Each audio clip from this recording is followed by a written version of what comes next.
Hello everyone, welcome to Delta Academy. मेरा नाम है रंजन और आप सभी के लिए आज जिस वैकेंसी का डिटेल लेकर के आया हूँ, that vacancy has come right away from Punjab state power corporation limited. Punjab state power corporation limited ने अच्छी खासी वैकेंसीज जो है वो रिलीज़ की हुई है इंजीनियर्स के पोस्ट्स के लिए।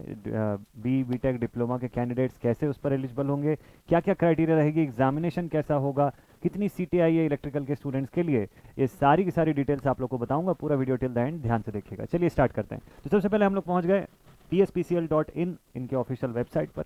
ऑफिशियल वेबसाइट पर पहुंच के आप यहाँ से जब एम्प्लॉयमेंट के सेक्शन पर जाएंगे, लेटेस्ट एम्प्लॉयमेंट न्यूज़ के फॉर्म में जब जाएंगे, देखेंगे यहाँ पर क्लिक करेंगे तो आपको यहाँ से यहाँ पर public notice for the post of junior engineer white CRA 303/24, ये एप्लीकेशन नंबर आपको यहाँ से ओपन करना है। नंबर 2 पर ये वैकेंसी दिख रही है। साथ में अगर सिविल के हिसाब से आप देखना चाहें तो फर्स्ट वाले को क्लिक कर सकते हैं। इसे क्लिक करके मैंने डाउनलोड कर लिया, तो मैं सीधे सीधे आपको पोस्ट डिटेल जो है वो बता देता हूँ। देखिए वैकेंसी की पूरी डिटेल देखें तो एप्लीकेशन देखिए CRA 303/24, इसकी हम लोग बात कर रहे हैं। यहाँ पे सबसे पहले दो इंपॉर्टेंट डेट्स, 9 फरवरी को ये वैकेंसी की फॉर्म फिलिंग जो है वो स्टार्ट हो चुकी है, जूनियर इंजीनियर की जो वैकेंसीज आई हुई है यहाँ पर, और 1 मार्च तक फॉर्म फिलअप विंडो जो है वो ओपन रहेगा। तो 1 मार्च 2024 से पहले पहले आपको इसका फॉर्म फिलअप कर लेना है। ठीक है, जितने भी पंजाब स्टेट के जो स्टूडेंट्स हैं जो प्रिपरेशन कर रहे हैं टेक्निकल एग्जामिनेशंस की, उनके लिए बहुत ही अच्छी गुड अपॉर्चुनिटी है। चलिए समझते हैं इस वैकेंसी के बारे में। तो इनिशियली देखिए सबसे पहला चीज़ यहाँ पर पे स्केल से ही शुरुआत की गई है, और पे स्केल पर लिखा हुआ है कि जो पे एडमिसेबल होगा as per the 7th CPC, और जिसमें इन हाउस कमेटी के द्वारा डिसाइड किया गया है कि जब तक आप प्रोबेशन पीरियड पर रहेंगे तब तक आपको ये इतना अमाउंट जो है पर मंथ प्रोवाइडेड रहेगा। ठीक है, 35,400 का अमाउंट जो है वो प्रोवाइडेड रहेगा। और इसके अलावा आपको दो अलाउंसेस जो हैं वो अलग से दिए जाएंगे, इंक्रीमेंट और allowances except TA and medical reimbursement during the probation period. Probation period जो है इन पोस्ट का 3 साल का रहेगा, या as per the instruction government of Punjab के अकॉर्डिंग जो इंस्ट्रक्शन रहेगा उस हिसाब से रहेगा। ठीक है, अब बात करते हैं इंपॉर्टेंट फील्ड जो कि नंबर ऑफ वैकेंसीज है। देखिए नंबर ऑफ वैकेंसीज की बात करें तो जूनियर इंजीनियर इलेक्ट्रिकल का 378 सीट जो है, 378 378 वैकेंसीज जो है वो अवेलेबल है। जूनियर इंजीनियर या substation, junior engineer for substation that is 112। Junior engineer civil की जो सीटें हैं वो 54 हैं, और सब कुछ मिला के 544 सीटें जो है वो ओवरऑल यहाँ पर अवेलेबल हैं। अब देखिए इन सीटों पर जो सिलेक्शन होगा वो कैसे होगा, तो कैटेगरी वाइज यहाँ पे बाइफर्केशन आप देख सकते हैं। सबसे पहले JEE इलेक्ट्रिकल की ये कैटेगरी वाइज देखिए प्रॉपर जो जैसे पोस्ट रिजर्व फॉर विमेन है ना, और अलग अलग जो क्राइटेरिया पे है कि एक्स सर्विसमैन, SC WS, ये सारे क्राइटेरिया को मिला करके प्रॉपर यहाँ पर बताया हुआ है। तो ये देख सकते हैं कि यहाँ पर कितनी कितनी सीटें जो है वो डिवाइडेड है। जैसे 83 यहाँ पे होगा, टोटल 378 इस पॉइंट पर। फिर उसके बाद देखें कि जूनियर इंजीनियर सब स्टेशन के लिए अगर हम लोग बात करें तो यहाँ पर 112 सीटें इस पर अवेलेबल है सारे कैटेगरीज में। वैसे जूनियर इंजीनियर सिविल की अगर मैं बात करूं तो आप देख सकते हैं कि 54 सीट्स यहाँ पर अवेलेबल है टोटल।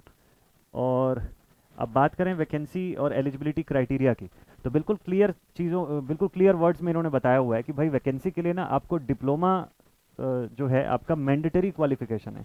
डिप्लोमा आपका रेलेवेंट फील्ड में होना चाहिए। तो यानी कि जो भी डिप्लोमा कैंडिडेट्स हैं जिन्होंने फुल टाइम रेगुलर डिप्लोमा किया हुआ है अपने रेलेवेंट फील्ड में कि इलेक्ट्रिकल एंड इलेक्ट्रॉनिक्स, वो एलिजिबल हैं अलॉन्ग विथ, अगर उन्होंने 60% का मार्क्स स्कोर किया हुआ है तो। लेकिन अगर कोई BTech का कैंडिडेट है तो वो भी एलिजिबल हो सकता है ओनली इन द केस कि अगर उसने पहले डिप्लोमा किया होगा। मतलब ये क्राइटेरिया जो है डिप्लोमा वाली, ये क्राइटेरिया मैंडेटरी केस है। तो इसके बाद ही हायर क्वालिफिकेशन को कंसिडर किया जाएगा। अगर कोई हायर क्वालिफिकेशन है without this diploma then it won't be considered. तो ये बहुत इंपॉर्टेंट एक पॉइंट है जो हमको पता रहे अप्लाई करने से पहले। सेम यही चीज़ जूनियर इंजीनियर सब स्टेशन के लिए भी यहाँ पर मैंशनड है। देन उसके बाद जूनियर इंजीनियर सिविल के लिए भी यहाँ पर मैंशनड है। ठीक है, दूसरा इंपॉर्टेंट क्राइटेरिया कि जिस स्टूडेंट का जो नॉलेज या क्वालिफिकेशन इन पंजाबी है वही इसके लिए अप्लाई कर सकते हैं। मतलब आपको पंजाबी लैंग्वेज लिखना, बोलना और पढ़ना, ये तीनों चीज़ें एकदम प्रॉपर आनी चाहिए। और दूसरा चीज़ कि the candidate must have pass Punjabi of at least matriculation और इट्स इक्विवेलेंट लेवल। तो ये आपके सब्जेक्ट उस भाषा में रहे हो या उस लैंग्वेज के हिसाब से आपने मैट्रिकुलेशन या इक्विवेलेंट लेवल पे पास किया, आपके पास सर्टिफिकेट होना चाहिए, तभी आप इस पे अप्लाई कर सकते हैं। ये बहुत की क्राइटेरिया इंपॉर्टेंट है ये वाला चीज़। नेक्स्ट उसके बाद एज लिमिट की बात करते हैं। एज लिमिट की अगर बात करें तो 18 से लेकर 37 साल के एज लिमिट के जो कैंडिडेट्स हैं वो इसके लिए एलिजिबल हैं। अपर एज लिमिट में जो रिलैक्सेशन है वो भी as per the criteria, as per the categories provided है यहाँ पर। ठीक है, आफ्टर दिस बात करते हैं एप्लीकेशन फीस की। तो देखिए ऑनलाइन एप्लीकेशन फीस सभी candidates except SC and person with disability, इन क्राइटेरिया को अगर हम देखें तो 1416 1416 रुपये प्लस बैंक चार्जेस जो हैं आपको यहाँ पे एप्लीकेबल होते हैं, टैक्सेस वगैरह मिला करके। और अगर schedule caste and person with disability category की बात करें तो उनको 885 रुपीज़ प्लस बैंक चार्जेस जो हैं वो एप्लीकेबल होंगे यहाँ पर।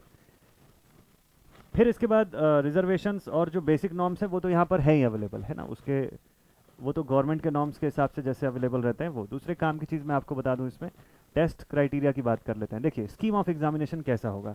स्कीम ऑफ एग्जामिनेशन में टोटल 100 क्वेश्चंस आपको देखने को मिलेंगे। 70 क्वेश्चंस आपके रेलेवेंट डिसिप्लिन से रहेंगे, जनरल नॉलेज से 10 क्वेश्चंस, देन उसके बाद जनरल इंग्लिश से 10 क्वेश्चंस एंड रीजनिंग से 10 क्वेश्चन। ये ओवरऑल क्वेश्चंस का बाइफर्केशन है। ये जो 100 क्वेश्चंस रहेंगे एमसीक्यू पैटर्न के अंदर रहेंगे। हर करेक्ट आंसर के लिए आपको कितने मार्क्स मिलते हैं? हर करेक्ट आंसर के लिए आपको एक पॉजिटिव मार्क्स मिलेगा, 1 मार्क्स। हर गलत आंसर के लिए 0.25 मार्क्स जो है वो रिड्यूस हो जाएगा। 2 घंटे का समय मिलेगा आपको पेपर लिखने के लिए। और कैटेगरी वाइज आप देख सकते हैं कि मिनिमम क्वालिफाइंग मार्क्स कितना परसेंट दोनों क्राइटेरिया के लिए, दोनों कैटेगरी के लिए गिवन है। नॉर्मलाइजेशन के बारे में बताया हुआ है, ये चीज़ रहेगा। ऑनलाइन टेस्ट जो है वो आपका रहेगा, और इसके लिए जो फॉर्म फिलअप करेंगे आप, फॉर्म जो है इस वेबसाइट पर फिलअप करेंगे www.pspcl.in, और आपके एग्जामिनेशन से जुड़ी हुई जो भी डिटेल्स आएंगी वो भी आपको इसी वेबसाइट पर टेंटेटिवली अपडेट करके बता दी जाएंगी। तो आपको इस वेबसाइट को लगातार चेक करते रहना है। देन इसके बाद डॉक्यूमेंट चेकिंग प्रोसेस होगा। आपका रिटर्न क्लियर होने के बाद document checking and Punjabi language का जो चेकिंग है वो भी इसी पर होगा, इसी पॉइंट पर होगा। तो आपको document verification and language test पर जब आप क्वालिफाई होते हैं प्रॉपर, तब जाके आपको यहाँ पर प्रोवेशन पीरियड पर लिया जाएगा, ठीक है। देन उसके बाद after the completion of probation period आपको जब एब्जॉर्ब किया जाएगा, that is a different thing. तीसरा एक अगला क्वेश्चन जो आप सबके माइंड में आता है कि सर यहाँ पर final year appearing students applicable होंगे कि नहीं होंगे। तो बता दूं मैं आपको, क्लियरली यहाँ पर पॉइंट पर लिखा हुआ है कि फाइनल ईयर स्टूडेंट्स या फाइनल ईयर अपियरिंग स्टूडेंट जो जिन्होंने अभी एग्जाम दिलाया है, रिजल्ट अवेटेड है, वो तभी एप्लीकेबल होंगे अगर लास्ट डेट ऑफ एप्लीकेशन से पहले का उनका सर्टिफिकेट बन सकता है। तो लास्ट डेट ऑफ एप्लीकेशन से पहले की अगर उनकी डिग्री कंप्लीशन होगी, सिर्फ तब एप्लीकेबल है। After that last date of application यानी 1 मार्च से बाद का अगर इनका सर्टिफिकेशन बनता है, in that case they are not applicable. ये एक इंपॉर्टेंट क्राइटेरिया है जो यहाँ पर लिखा हुआ है, ठीक है। और इसके अलावा बाकी बेसिक डिटेल मुझे लगता है मैंने आप लोगों के साथ शेयर कर दिया हुआ है। तो this was all in this vacancy detail. और अधिक जानकारी अगर आपको चाहिए होगी, आप www.pspcl.co.in इनकी ऑफिशियल वेबसाइट पर विजिट कर सकते हैं और मस्त तरीके से इन्फॉर्मेशन ले सकते हैं। तो प्रिपरेशन कर रहे थे इतने दिन से टेक्निकल की, तो आई गेस की अच्छा ठीक ठाक कुछ अपॉर्चुनिटी तो आपके पास आया है। मस्त तरीके से आप इस पर एफर्ट करिए, फॉर्म फिलअप करिए, पूरे क्राइटेरिया आप चेक कर लीजिए। आप अगर फुलफिल कर रहे हैं तो जरूर से आपको इसका एग्जाम दिलाना चाहिए। मिलते हैं आप सभी से नेक्स्ट गवर्नमेंट जॉब वैकेंसी की डिटेल के साथ इसी चैनल पर। तब तक के लिए आप मस्त प्रिपरेशन करते रहिए। Take care all my dear student, thank you.